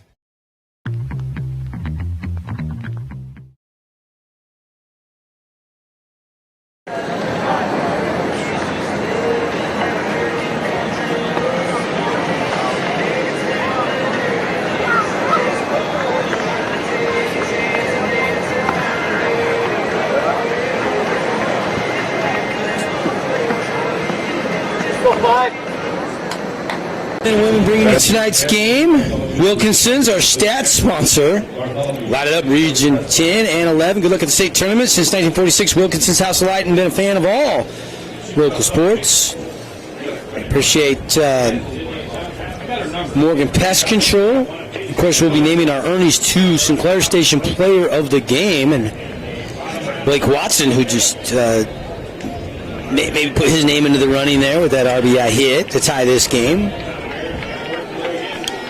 Hasn't been a lot of hits. 5 hits for both teams. Both teams 1 run. Kason Bell and Ashton Harrow Jacob in a pitcher's duel. Absolutely. You can go with Callister. You can go with Watson. But I think, judging how it's going so far, whoever wins this game, the winning pitcher is going to get it. Yeah, it might be the case. You're right. Bell ready to go back to work here in the top of the 6th. First pitch, strike. And again, both these pitchers have been sensational and all over the strike zone tonight. Good movement, good command. This has been the best played baseball game we've seen so far here. And another bender throws Harrow and strike 2. Yeah, pitcher-on-pitcher matchup. Ashton strikeout and a ground out, even though he bats .403 this season. Bell outside, ball 1. Devin, you think it changes when you're out there on the mound, you go up against the opposing pitcher? You think he kind of knows a little bit more about? Well, you know you can help yourself out on the mound with getting a leadoff hit here if you're Ashton Harrow. And there it is. Right, almost took Kason Bell's head off into center field, and Harrow is aboard. That was a great connection there. Line drive up the gut. And as you said it, Dev, it would have taken a really fast reaction time. I don't think anybody has reaction time fast enough to get that one. You can hear the crack of the bat. That was belted. And their coach is making a change, hollering at the umpire. He's going to get his book out here. We've got an info speed-up runner going to first. I see a number. I don't know what that conversation really was, but it was Donald Hawes out there. Yeah, I mean, Ashton Harrow's the pitcher, so you keep him off his feet. He'll get a little rest, got a leadoff hit. Now you turn it over to one of your speedy bench players. Trying to see the number. His back's not quite turned to me here. Think the pitcher is going to get too tired from running the base pattern one time? And you just don't want him sliding and taking a cleat or... Yeah, that's a good point. He's valuable. Yeah, he's pretty valuable. Bell, high, ball 1 to Marble, Garrison Marble. Jepson is number 3 is the InfoWest speed-up runner. You want to speed up your internet service at your house? Call InfoWest. Go to InfoWest.com. Always on, always reliable. You can always count on the internet people at InfoWest. Bell, just inside, I guess, there. 2-0. You could argue this is their best part of the lineup with Harrow and Garrison Marble. Probably with a .472 batting average, the best of anyone in this game.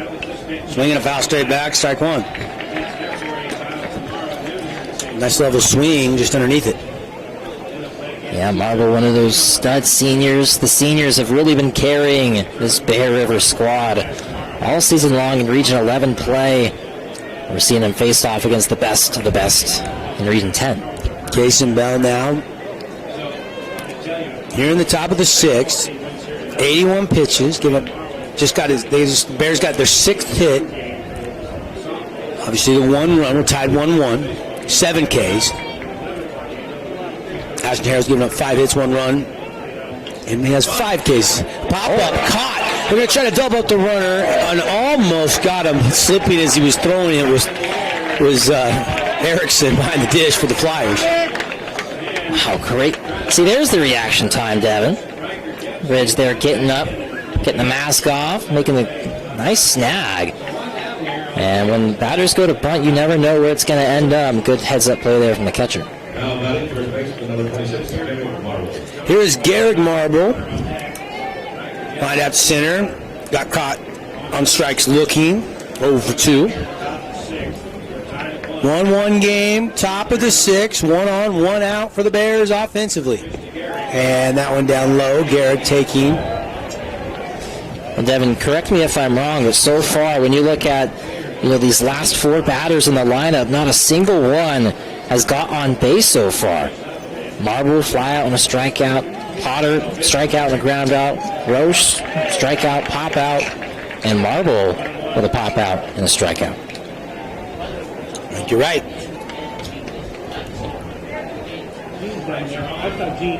Base runners are at a premium here late in this game. Who could string a few together? Dixie just barely tied it in the bottom of the fifth on a Blake Watson RBI double, scoring Acuna, who went into running after a single by Ridge Erickson and now shot into the alleyway, but it's going to be tracked down nicely out there in right field by Kesterson. And good communication out there as well. Kesterson was going for it. Teammate out there in center field going for it. Good communication. Now to have two guys run into each other, that happens a little bit more than you would think. So flying out was Garrick Marble out there to right. And here's Potter. And we'll see what kind of sorcery or magic Potter can bring out there. And first pitch a strike here, 0-1 count, 2 outs, top of the sixth. And fans probably certainly getting a little nervous. Oh, of course, this is not an elimination game. Both these teams won yesterday, so even if you lose, both these teams have enough talent to fight back through. But the winner of this game has a pretty nice advantage, a little easier path, could have an off day on Thursday potentially, if they can win tomorrow. Sure does. But if there's a game to lose, this is almost the one you would want to lose. If there is such a thing, yes. Yeah. The bracket's a little weird. Takes a little bit of time looking at it I love it, though. I love it because once you get through the true double, then you have that best of 3 series where it's clean slate. They adopted that last year. I really liked how it played out last year. Obviously, Snow Canyon really liked how it mapped out last year. Ground to the third, throw in time, and the Flyers get out of the top half of the sixth after they give up the leadoff hit to Ashton Harrow. Potter grounds out. The sack bunt moved him over, but the fly out, the ground out to end it for Jason Bell. We go to the bottom half of the sixth inning, tied 1 on the We Win Injury Loss scoreboard. They will win for you, period, if you've been injured in an accident. Don't touch that dial here on KSLSports.com and, of course, 97.7 ESPN. Ideal Home and Paint. Ideal has all the top quality brands like PPG, Pratt & Lambert, and Cimarron floor epoxy coatings. Ideal has that. Check out their Paint Design Center, 4096 South River Road, or call 656-0801. When it comes to your child's teeth, Dr. Cody and his experienced staff at Johnson Pediatric Dentistry are game changers. So when it comes to checkups, a toothache, or any problem with your kid's teeth, call experienced veteran Dr. Cody Johnson at Johnson Pediatric Dentistry, 628-0511.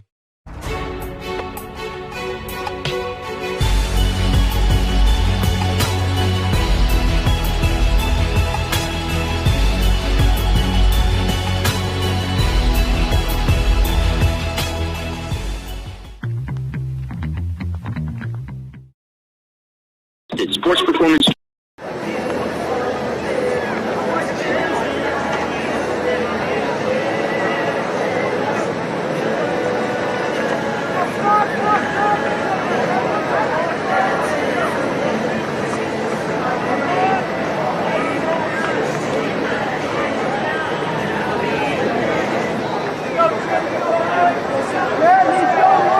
State championship coverage since 1975, locally owned and operated here in southern Utah.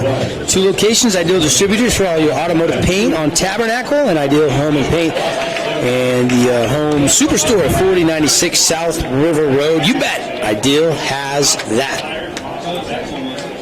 Wind up in a pitch, first pitch swinging, and that is rolled by Vest, deep, back, and it's going to be out of here. Solo shot, home run by Vest. Have their first lead of the game, 2-1. Just when I was about to say Anderson and Vest, your two front guys in the lineup, haven't got a hit yet.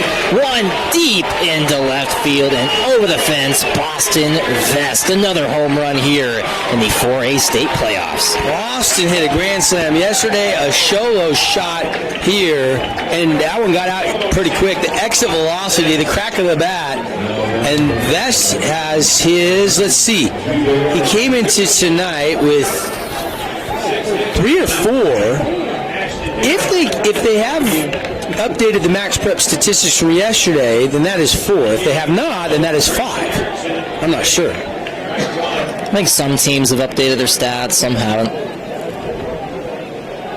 It wouldn't change too much, though, after one game. Solo shot home run. Flyers are out of the dugout celebrating, huh? Oh, yeah, gotta love it. The blue swarm. It was like an ocean wave coming onto the field. Wow. And now, still nobody out and still some work to do. And there's a little pop-up in the center, ranging over Hunter Harrow. Camps underneath it and makes the grab. So you think Ashton Harrow is maybe starting to think a little bit more on the mound now after giving up not only the deep shot for an out, but the home run? Maybe, yeah, it could be.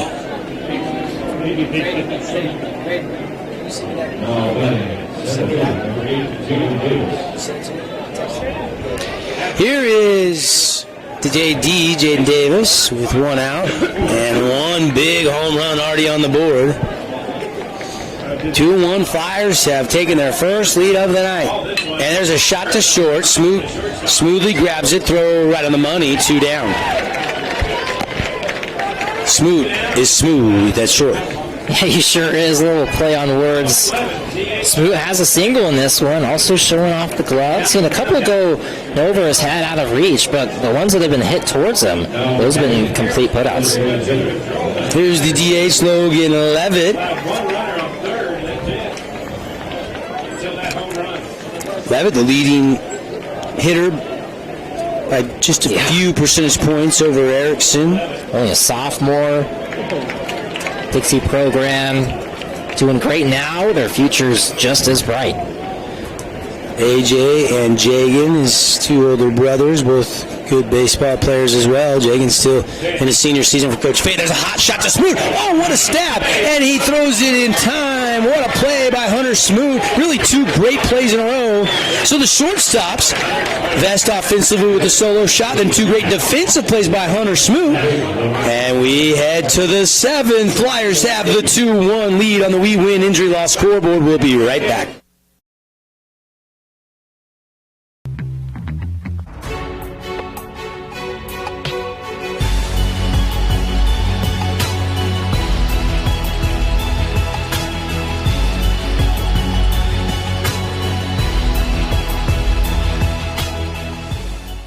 Hey Southern Utah, Tyler here, Boulevard Home. We wanted to take this time to thank you for voting us the best furniture and appliance store in Southern Utah again this year.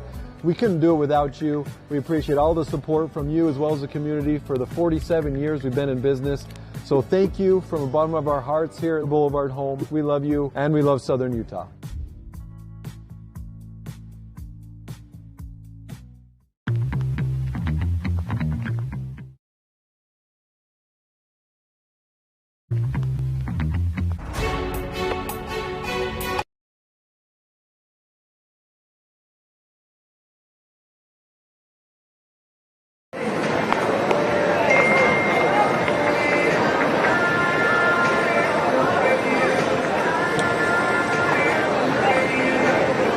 Post-game show.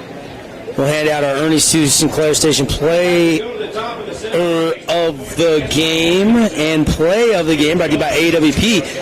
And right now, maybe, just maybe, if things hold up, Boston Vest might sweep our awards tonight because that home run looms large. It is. I think in a pitching performance like this is one of the lowest high school baseball games I've ever seen. I'm favoring Kaysen Bell.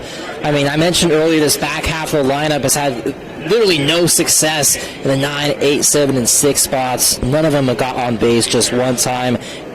Kason Bell has 7 strikeouts in this one, but it's been a little while since he's had a Team D auto strikeout, so I predict one will happen this inning. Yeah. You're right. Here is the number 8 hitter in the lineup, Jet Roach. And then it'll be Tal Marble and then back to Hunter Smoot, top of the order. And, of course, the Bears down to their final 3 outs. Down by just 1 Red Rock Real Estate run after the solo shot, first pitch swinging in that bottom of the 6th inning by Boston Vest. And first pitch by Bell called strike. And it is hard to believe that this game is 3 outs away from being over. This is a clutch situation for the Bears. Bender outside. Unfortunately, it's the back half of the lineup, too, has to start. 1-1 pitch coming from Kason Bell. Outside, ball 2. He looks like he's got a little extra gas in the tank right now, doesn't he? Bell, right now, 91 pitches. Bit of a second win out there. You think Coach Donnie Haas is potentially thinking about a pinch hitter here at all? I don't know. I'm not sure who, I haven't called Bear River games all year. I'm sure there's some guys that could be maybe in Coach's radar, but sometimes you got to go with your everyday guys. I mean, this is a good team. This is a team that's won over 20 games and only lost 5 games, or 23-5 this year. And yesterday we saw Roach and Tal Marble produce from the bottom of the lineup, but today the 8-9 hitters are both 0 for 2. And this is the third AB here for Roach as he fouls that one back, and it's a full count. Huge pitch. Bell fires that one, and that high fastball fouled up and out of play. Foul balls all season long, brought to you by Fabulous Freddy's. Fuel up, grab a snack or 2, splash drinks, save 10 cents per gallon of gas, and of course, get those coupon books while they're on sale through Father's Day, all 30% off for your favorite pack of 10. Payoff pitch coming here, and it's going to be high, and Roach is aboard. So tying run aboard to lead off the inning for the Bear River Bears. And that's a great at-bat there by Jet Roach. I mean, even with the pitch count getting up there, but yet we can't really tell based off of how Kason Bell is pitching. He's feeling it in his shoulder. He has to be. And so for him to walk him there, it might be a little bit frustrating. Perhaps he's trying to hit that top little part of the zone. Couldn't quite get it. And of course, Bell using up. I mean, they want him to go as far as he can go, and he's got plenty of pitches still left. A bunt, and it's going to go foul. And GJ kind of slipped down, so probably a good thing that did indeed twist foul. 0-1 the count here on Talon Marble. Again, in the state of Utah, if you pitch over 86, you got to have 3 full days rest. So Bell already over 86. He's at 94, 95 pitches right now. We only get 110 plus finishing the batter if you start the batter before 110. But Bell would be available to come back Saturday on 3 days rest in a Game 2 of a state championship. Another bunt attempt, that's foul. So now 0-2 quickly to Marble, Talon Marble. Number 9 hitter in the Bears lineup, Hunter Smoot, is due up next. Talked about the difference between the seniors and the sophomores in the Campbell piece of the game. This is where you prove it right here. Talon Marble, his biggest at-bat of the season, 264. If he gets his 20th hit here, it could really lead to something. Yeah, really the question is can he be patient and force the Flyers to go to the bullpen, or can Bell maybe finish this game? That's pitch number 97, so 13 plus the batter, depending on where that ends up falling there when he gets 107, 108, 109. So if you're Coach Ipsum, when would you pull him? Would you wait for a run to score, to lose the lead? No. Another guy you don't pull Kason Bell until he is out of pitches and you have to, and then you go to G.J. Erickson. He'd bring him in, and he's over at third right now. He's been kind of the closer for the Flyers all season long. This is Bell's game. The only thing that would remove Bell from the game is he maxes out on his pitch count. You think he's used to pitching in the 7th inning? Yeah, I mean, he's got a couple complete games this year, no question. Got 1 complete game shutout, 2 under his belt. He's 8-0. 1 hop in there, short. 2-2 the count now. on Marble. So after bunt, foul, he's trying to get Marble to chase, and Ridge Erickson doing a pretty good job behind the dish. Don't want to give a free bag here. Nice block there. It's been 3 straight scoreless innings for the Bear River Bears. Could they get one here? And a swing and a drive, and Davis has got to get on his horse. Going back, and he gets to it and makes the catch deep out. And the runner will have to retrace over there first, back to the bag, 1 away. The Flyers 2 outs from advancing on the winner's side of the bracket to face Crimson Cliffs potentially tomorrow night. Of course, Bear River not dead yet, as you've got the top of the order coming up, and they've been productive tonight. A double, and then Callister drove Smoot in back in the third, the only run of the game. Then Smoot singled but was stranded in the 5th. He is 2 for 3 with a run scored. And here is Coach Dave Horlocker, the pitching coach, with a quick word, and it's a Scott Gibson Intercap Lending timeout on the mound. Everybody fist pumps Kason Bell. He is at 101 pitches. That's really getting up there. Smoot's had Kason Bell's number so far today. I guess he and Callister are the only guys who can say that. And so it's fitting that these two are up right now. Boy, this is by far the juiciest game of the 4A state playoffs. Yeah, it's been a thriller. Pitchers duel. 2-1 Dixie leads Bear River. 2 runs on 5 hits, 1 error for the Flyers, 1 run, 6 hits, no errors for the Bears. Bell with 1 out. Breaking ball, outside ball, 1 to Hunter Smoot. Good eye by Smoot, laying off that bender. Well, that's a tough one not to swing at. You've seen the umpire kind of call some strikes in that vicinity towards that outside part of the plate. Great eye there from Hunter. Bell rocks, fires, and it's low, ball 2. 103 pitches now, so what about 7 more? And this one's big. If you go down 3-0 here, you're almost surrendering the at-bat. Expect a strike. That was pitch 104, I believe, right there. Outside 3-0. He's being really careful with Hunter Smoot. Now, do you take here if you're Hunter Smoot, or do you say, swing away, bud? Should get something to hit here. We'll see what Coach Hawes decides to do. Don't rule out the double play. And he was taking strike right down the middle. I think that's smart. You want to see one. But Bell has shown great accuracy and command all night. I think he's just trying to get Smoot to chase. When he needed a strike, was able to throw one. Now, this is a big pitch here. 3-1. Wind up and the pitch. Just a bit outside, ball 4. This is the second walk surrendered by Bell. So 2 on with 1 out here in the top of the 7th inning. Smoot. And that might be it, because I think he is at 105, 106. 107, so he could in theory start this batter, but they're going to go get G.J. Erickson. What a job by Kason Bell tonight, though, huh? As he will leave this game, and G.J. Erickson, I would surmise, will come into pitch, and we've got a pitching change timeout on the field. Don't go away. 2-1, Flyers lead the Bears. G.J. Erickson into pitch when we come back. Utah is a place to connect with loved ones, and JRI can help you ensure that connection by protecting yourself, your family, and your assets. JRI Insurance is a team of insurance specialists dedicated to providing the best possible products, pricing, and services available, including great rates for families with teens.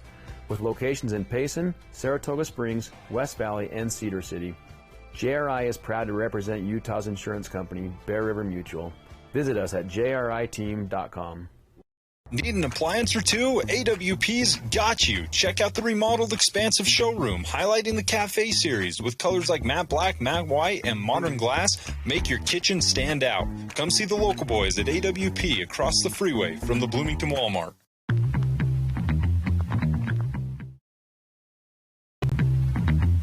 Belonovich here with another reason not to eat the Jimmy's Johns. These tryhards fresh bake their bread all day.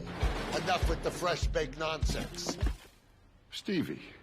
You're dead to me! Jimmy John's, the sandwich of sandwiches. Camping World St. George is your #1 dealer in Southern Utah. Get your adventure started in the retail store with all your camping accessories. Find the largest selection of travel trailers and fifth wheels and motor coaches. Why in the world would you go anywhere else than Camping World St. George? This is Parker. This is Jason with Team D Auto Sales, supporting local sports for over 20 years. That's 2 decades. Come to Team D Auto Sales at 488 East St. George Boulevard or teamdautosales.com. Yeah! Team D, Team D.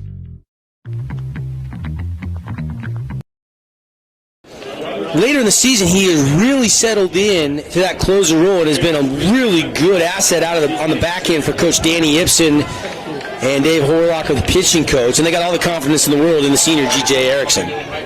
And they could have let Bell face one more, but at 107, they thought it was time to make a move. And we know Erickson has a great arm. We saw that play to end one of the innings. Barely the throw over to third at first, safe in time. He put some heat on it. We're going to see that same heat right from the mound. But a very good hitter in Alec Calster. He's got the only RBI of the night for the Bears as they trail 2-1, but 2 on here in the top of the 7th inning. The Flyers, the home team. GJ, here's the first pitch to Callister. A pop-up into shallow center field. Left fielder ranging over. Davis calls for it, makes the catch. 2 outs. Flyers 1 out away from the victory. Man, I thought he was going to be the guy, the Intermountain Sports Performance and Medicine Star Watch player for the Bear River Bears. But he liked that pitch. He just got underneath it. I mean, that was a fastball right down the middle. He liked it. And, sometimes that first pitch is the best pitch you'll see in a sequence. But Erickson gets the pop up to shallow center. 2 away. Flyers leading 2-1 here.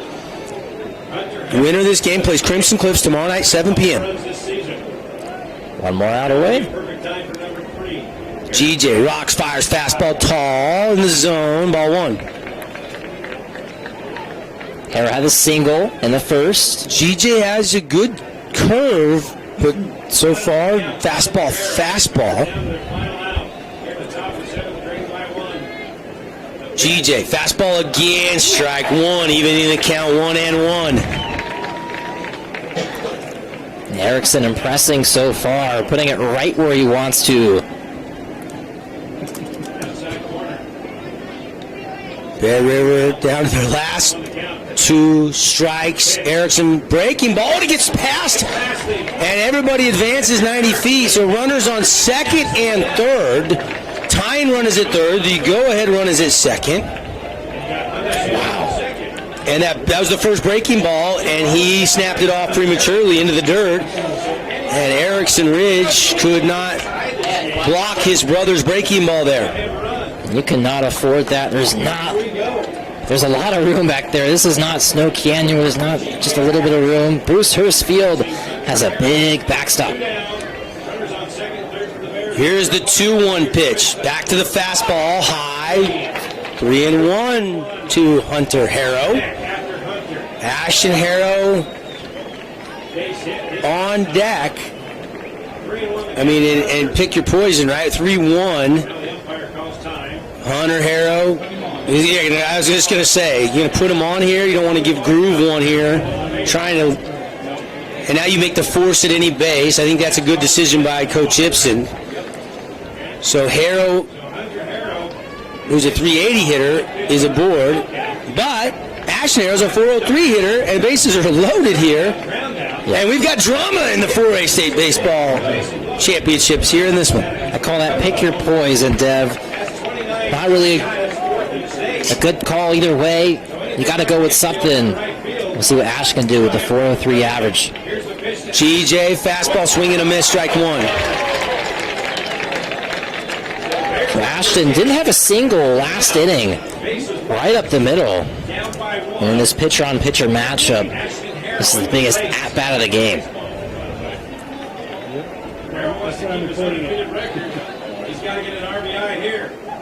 And strike 2 on the outside part of the plate.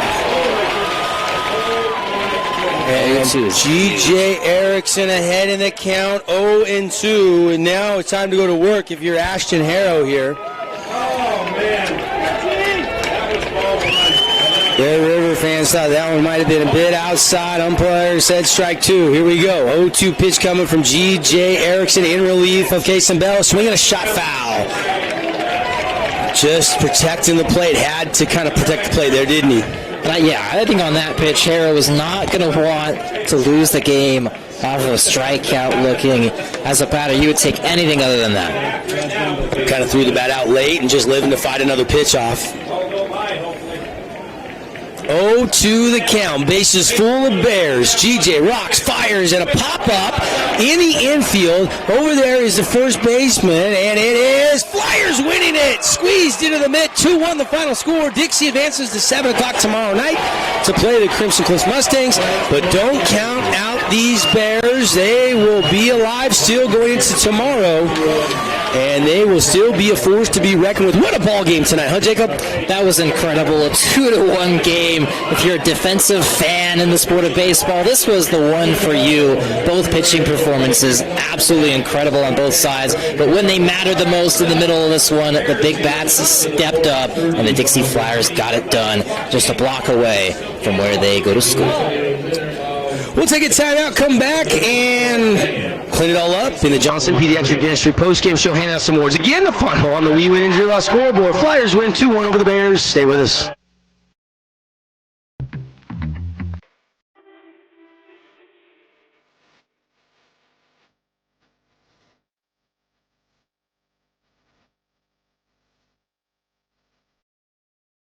Got a project at work or around the house? Well, think Bucks Ace Hardware. Think Bucks for all the top brands, like DeWalt, Milwaukee, and Stihl. Plus, Bucks has the best sporting goods department. You've got to see their gun department. It's stocked with a great selection of guns and ammo and accessories. 2 locations, at the Dino Crossing in St. George or State Street in Hurricane. Hey, it's Luke with Udine Associates at American Family Insurance. At Udine Associates, we love insurance so you don't have to. With a quick call, we can get you an instant quote with the right coverages. My team of licensed agents are ready to help you with better insurance from American Family. Give us a call at 435-251-9102.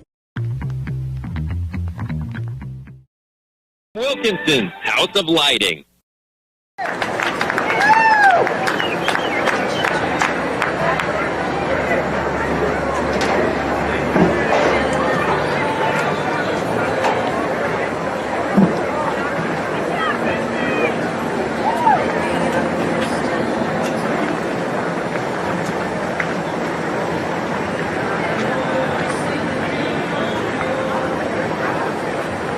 Finally, as we welcome you to the Johnson Pediatric Dentistry postgame show, a pitcher's duel, a fantastic finish, a thrilling finish, and a close game. We've had a lot of blowouts, a lot of 10-run rules. Bear River Dixie did not disappoint tonight. 2-1 Flyers win it, Jacob. And drama at the end with Bell kind of running out of pitches. Could have faced one more batter. The instincts for Coach Gibson to go get him. Gets that pop up to center. Then they load the bases with a 3-1 count to make the force in effect, and G.J. Erickson gets that pop up there over at first, and the Flyers win it. It's a gutsy win. Kason Bell, how good was he? He gets the job done. Incredible. Wins it on the mound. Ashton Harrow, that is his first loss of the season, and they came here tonight 2-1. Dive inside the Wilkinson stats, and then we'll hand out some of our awards, and then we'll update you on all the games and times tomorrow. So stick with us here for a minute on our post-game show. Again, brought to you by Johnson Pediatric Dentistry. They keep your kids' teeth clean. X-rays, exam, and the cleaning, all one low price for new patients. The special is always just $79. Call to make your appointment, 656-0511, 2 Southern Utah locations. First for the victorious Flyers. How about Boston Vest? 1 for 3, but it was a solo shot home run that won it.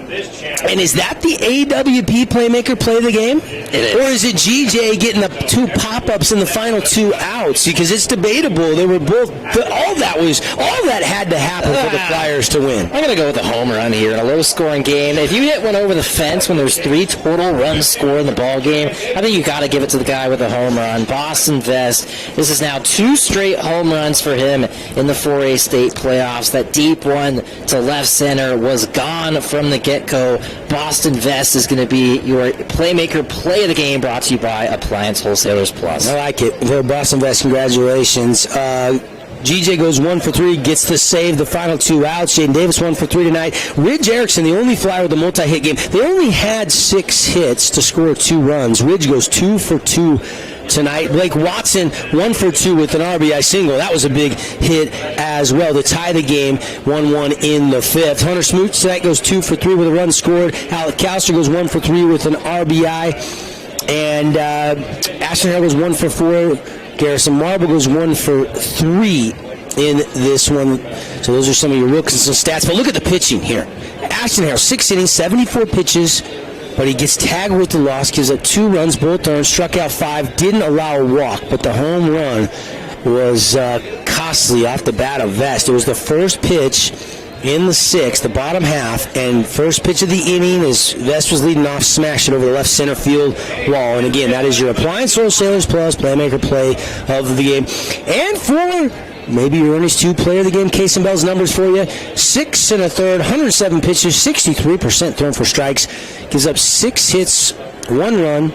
It was not earned. He struck out 7 and walked 3. Is Bell your Ernie's 2 Player of the Game? Kaysen Bell is my Ernie's 2 Sinclair Player of the Game. 7 strikeouts. Now is 9-0, and Devin, that ERA of 2.09 just keeps getting better and better, closer towards that 2 mark. Who knows what it'll be when this one's all wrapped up. But Kaysen Bell had control from the very start. I thought he did a great job mixing up the fastballs, the breaking balls, attacking outside, high and inside. He was putting this everywhere, and as you would time and time and say, he peppered the strike zone, put salt and pepper all over that zone. The umpire was sneezing like crazy. And he had to work because he stranded 9 Bear River runners, 9 left on base for the Bears. So Bell was working with runners out there on the base pass, and that changed his dynamic a little. On the flip side, Ashton Harrow, who gets tagged with the loss, Flyers only stranded 3 on base in the entire 7-inning game. So, Kaysen Bell obviously working out of some trouble in this one. Again, 2-1, the final score on the We Win scoreboard. Flyers advance. They'll play Crimson Cliffs tomorrow at 7 p.m. But first, tomorrow morning, this Bear River team will drop down an 11 a.m. game, and they'll play the Snow Canyon Warriors. That'll be our first broadcast tomorrow. And then Green Canyon and Pineview will play at 1:30. And then the winners of those 2 games, I think, will meet. I got to get back to my bracket here. Bear River plays Snow Canyon at 11. Pineview drop down and play Green Canyon at 1:30. And then Green Canyon Pineview winner will play Crimson will play the winner of the Green Canyon Pineview game at 7. And the Dixie game will play at 4:30 against the winner of the Bear River Snow Canyon game. So we could have 4 more games coming your way tomorrow. We don't know the afternoon matchups yet, but we know the 2 morning matchups. Again, Bear River Snow Canyon 11 a.m., Pineview Green Canyon at 1:30, and then we'll have 2 more in the afternoon. The winners will march on to take on the 2 losers of these afternoon and night games. So it's going to be fun. We'll see you all tomorrow. That's going to do it for the Johnson Pediatric Dentistry postgame show. Final thoughts, Jacob, on a 2-1 win for the Flyers. Final thoughts. I'll start with Bear River. I think they're still probably going to get the win tomorrow morning against Snow Canyon. I don't think it's going to be a 12-3 game like we saw in the first matchup. It'll be closer. But Bear River, their pitching is excellent. The bats weren't that great today, but those are sure to pick up. As for the Dixie Flyers, there's a reason they're the 1 seed. There's a reason people are calling them the favorites to win the 4A state championship. They are looking really dominant. If they keep having guys like Vest play amazing with the bat, their pitchers Erickson and Bell, if we see anything like that, performance like that, this wasn't the typical Flyer game that we'll normally see where they put up double-digit runs. That didn't happen. But being able to win state, that means you are a team that can get it done in multiple different ways, and tonight was just another one of those ways the Flyers got it done. It'll be interesting to see who Coach Donnie Haas ends up throwing tomorrow, because Jepson, 2.62 ERA, 7 appearances. You've got Hess, the junior, 1.24 ERA, so maybe some of the probable starts. Coach Seeker still has Ethan Anderson. He probably maybe starts him tomorrow. for Snow Canyon, the seniors. So we'll see. We'll see when we get to the ballpark. Pregame right around 10:40 tomorrow morning. Again, recapping all the scores today. Snow Canyon knocked Hurricane out earlier today.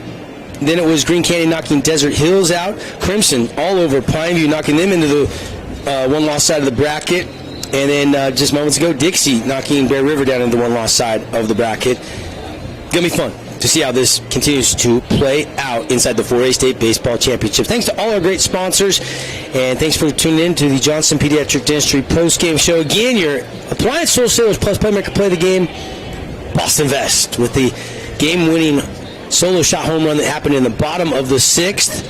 And then your Ernie's 2 player of the game. We went with, how about the pitchers? Case and Bell getting the win on the mound, and then GJ on the back end getting the last couple outs and the save. Another $60 from Morgan Pest Control donated to Dixie High School. We'll see the Flyers a lot more in this state tournament. They are right there with Crimson as the only 2 teams left after the first 2 days that have not lost, and they are the 1 and the 2 seeds, so kind of going chalk there at the top.